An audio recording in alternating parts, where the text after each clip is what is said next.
एक छोटे से गांव में एक सब्जी वाला रहता था जिसका नाम करीम था। वो रोज सुबह सवेरे अपने सब्जियों की रेडी लेकर गांव में आता था। उसकी रेडी पर टमाटर, आलू, गाजर, खीरा और बहुत सी ताजा सब्जियां होती थीं। गांव के लोग उससे खुशी खुशी सब्जियां खरीदते थे क्योंकि शुरू में करीम बहुत ईमानदार था। वक्त गुजरता गया और करीम की सब्जियां बहुत ज्यादा बिकने लगी। उसकी कमाई भी बढ़ने लगी, लेकिन आहिस्ता आहिस्ता उसके दिल में लालच पैदा होने लगा। वो सोचने लगा कि अगर वो थोड़ा सा धोखा करे तो वो ज्यादा पैसे कमा सकता है। एक दिन उसने एक बुरी चाल सोची। उसने अपने तराजू के वजन में थोड़ी सी गड़बड़ कर दी। अब जब कोई ग्राहक 1 किलो सब्जी खरीदता तो उसे पूरा वजन नहीं मिलता था। करीम को लगता था कि किसी को इस बात का पता नहीं चलेगा।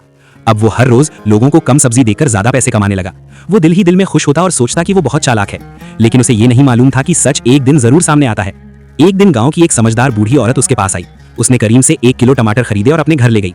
जब उसने घर जाकर टमाटर तौले तो वो हैरान रह गई। वजन पूरा नहीं था। बूढ़ी औरत ने सोचा शायद उससे गलती हो गई है। अगले दिन वो दोबारा करीम के पास गई और इस बार उसने आलू खरीदे। जब वो घर गई और आलू तौले तो वजन फिर कम निकला। अब उसे यकीन हो गया कि करीम लोगों को धोखा दे रहा है। बूढ़ी औरत फौरन गांव के लोगों के पास गई और उन्हें सारी बात बताई। शुरू में लोगों को यकीन नहीं आया क्योंकि वो करीम पर भरोसा करते थे, लेकिन जब उन्होंने अपनी खरीदी हुई सब्जियां तौलकर देखी तो सब हैरान रह गए। वाकई वजन कम था। अगले दिन गांव के बहुत से लोग करीम की रेडी के पास जमा हो गए। सबके चेहरों पर गुस्सा था। गांव के सरदार ने करीम से कहा, हमने तुम पर हमेशा भरोसा किया, लेकिन तुमने हमें धोखा दिया। ये सुनकर करीम घबरा गया। उसे अपनी गलती का एहसास होने लगा। उसने शर्मिंदगी से अपना सर झुका लिया। करीम ने कहा, मुझे माफ कर दें, मैं लालच में आकर गलती कर बैठा हूँ। मैं वादा करता हूँ कि आइंदा कभी किसी को धोखा नहीं दूंगा। गांव के लोग सख्त जरूर थे, लेकिन उनके दिल नरम थे। उन्होंने करीम को एक और मौका देने का फैसला किया। इस दिन के बाद करीम ने अपना तराजू ठीक कर लिया। अब वो हमेशा पूरा वजन देता था और अच्छी ताजा सब्जियां बेचता था। आहिस्ता आहिस्ता गांव के लोगों का एतमाद दोबारा उस पर कायम होने लगा। करीम ने अपनी जिंदगी में एक बड़ी बात सीख ली थी।